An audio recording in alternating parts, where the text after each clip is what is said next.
Welcome to Education 1300's Learning Frameworks course. Learning Frameworks is basically a student success course.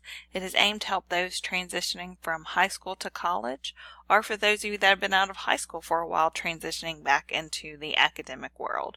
I am your instructor. My name is Crystal Benoit Tuis, so it sounds like a Lewis. It's not Twos, it is Tuis. And so this course, we will go Monday through Thursday doing coursework.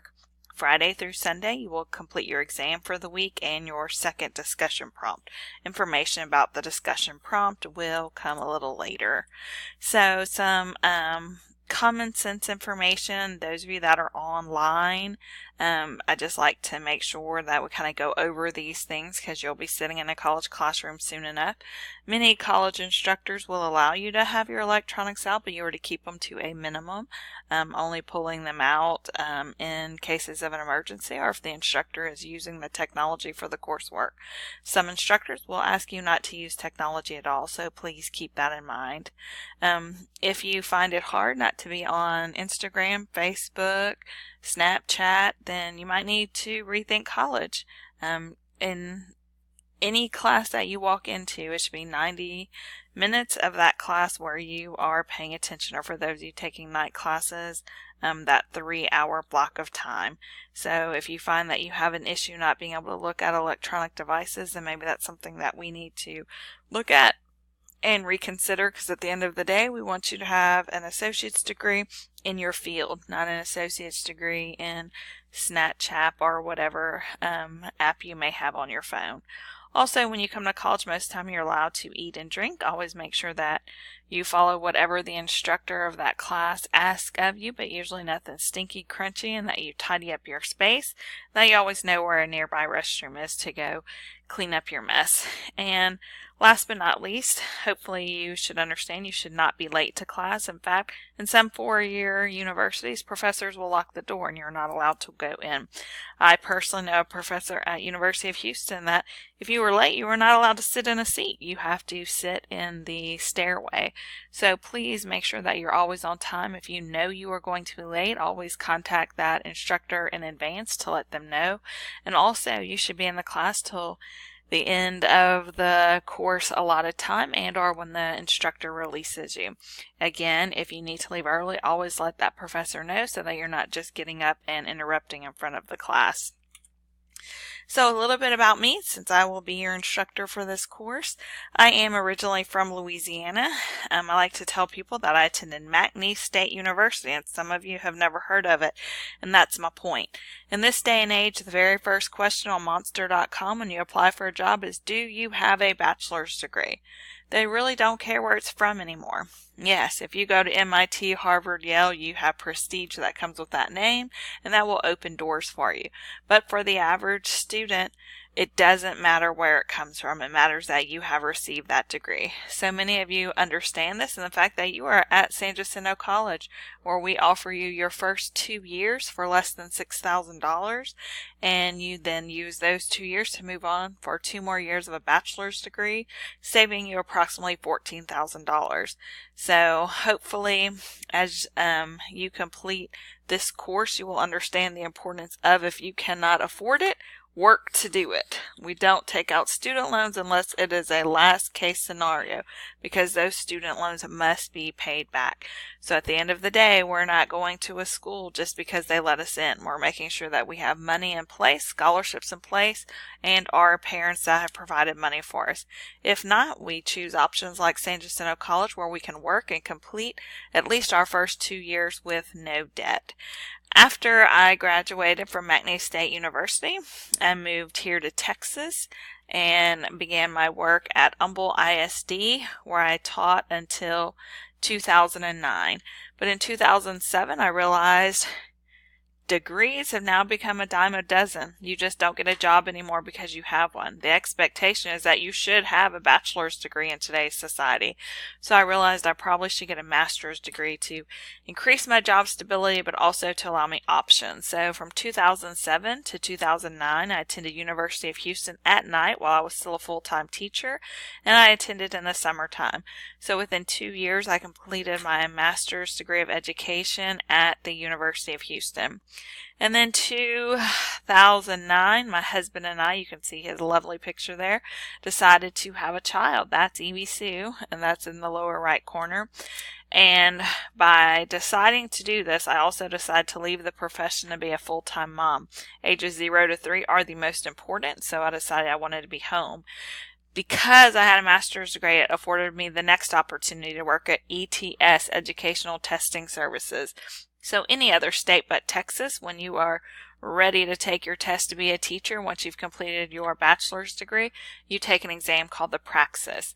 There's an essay portion, and because I had a master's degree, while I stayed home with Evie, I was able to work from home. Also, during that time period, I decided, you know what? I need further job stability, and I decided to go ahead and enroll at the University of Houston to get my doctorate in education. Again, because I chose to get a master's degree, I was able to work as an adjunct professor at the University of Houston. So not only was I able to work at the University of Houston, I was able to work online at home while I was still taking care of my child. So I worked at the University of Houston for 4 years. Then when it was time for that little baby to go to school, I actually stayed a little bit longer at home, 5.5 years. So when she was ready to go to school, I went back full time right up the road to Yes Prep Southeast, which is a charter school right up the road here in the Pasadena ISD school district. And shortly after that, I decided that I was ready to move back to the collegiate setting. So I have now been here at San Jacinto College for approximately 3 years. And so I show you this picture of us because you will hear a lot about them as we go through this course, because although I'm taking the route all the way to get a doctorate, I'm still currently at the University of Houston. I'm what's known as ABD, all but dissertation, meaning I've completed all my coursework to be a doctor of education. I just need to write that giant paper called a dissertation. So although I've gone all the way up the food chain, my husband is only some college, and so we will discuss that throughout the course, that you need to choose the path that is right for you. And for some of you, college may not be that path. Instead, you may get a technical degree, which San Jacinto College does provide, so we will go over those as well. And for some of you, working may be what you need to do until you decide what you would like to do. But at the end of the day, I hope you realize that degrees are necessary. Some trade is definitely necessary. Long are the days of Uncle Bobby's. I had an Uncle Bobby that did not complete high school, that went into the Merchant Marines and came home and got a job at a chemical plant in Lake Charles. Uncle Bobby is the richest man in my family because he retired from those chemical plants. Today, Uncle Bobby would never be able to get a job. Most chemical plants require you to at least have an associate's degree, and Uncle Bobby didn't even have a high school diploma.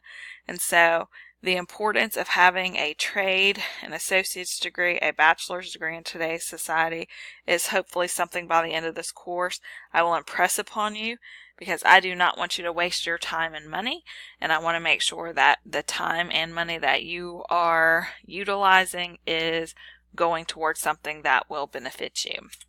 So your syllabus is online. I hope you went through all of the items on your syllabus. I'm going to highlight the syllabus has my information, but so does Blackboard. So you don't necessarily need to go to the syllabus, but you can go to Blackboard to gather any of this information. You are to please email me from your Sanjack email account. If you don't have it set up, it's easy enough to do on Blackboard, and that is how you are to communicate with me.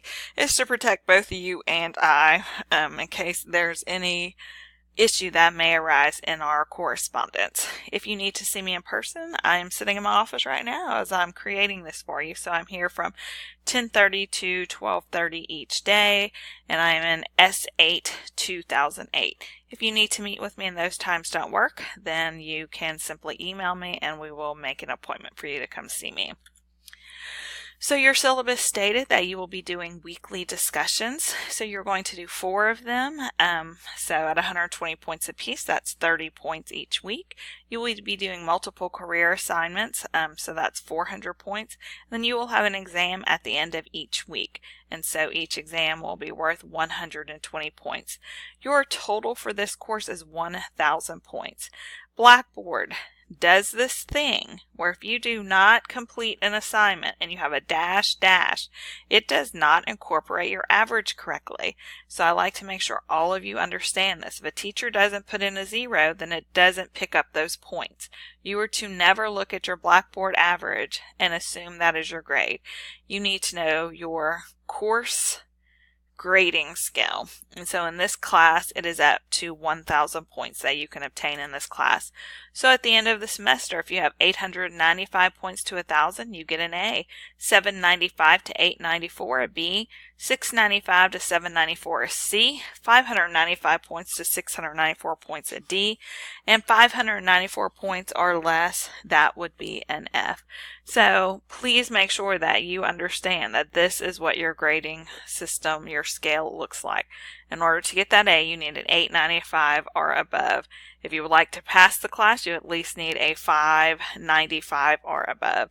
And so pay attention to, if it has a dot dot, it's not averaging. You may think you're passing the course and you are actually not. You need to pay attention to the point scale for the course. And so always please refer back to this point scale, and always look in your syllabus in any class to know what the point scale is for the class. All syllabi listed ahead of time, so you should not be surprised at the end of the course if you have not accumulated the points necessary for that class. So please make sure you always refer back to this to know exactly where you are. At the university, at many universities, you may get A pluses, A minuses, A's, and all of those will affect your GPA. Here at St. Jack, you get A, 4 points, B, 3 points, C, 2 points, D, 1 point, and F as 0 points. Those of you that are dual credit students, I will have to average out your grade because it does matter for your GPA whether you have a 94A or a 99A. Those of you that are just regular collegiate students, you're only getting the 4, 3, 2, 1, or 0 points. So I'm going to stop here and make a second video for you so I can show you your weekly discussions on Blackboard. So this is video 1. Please make sure that you continue on to video 2.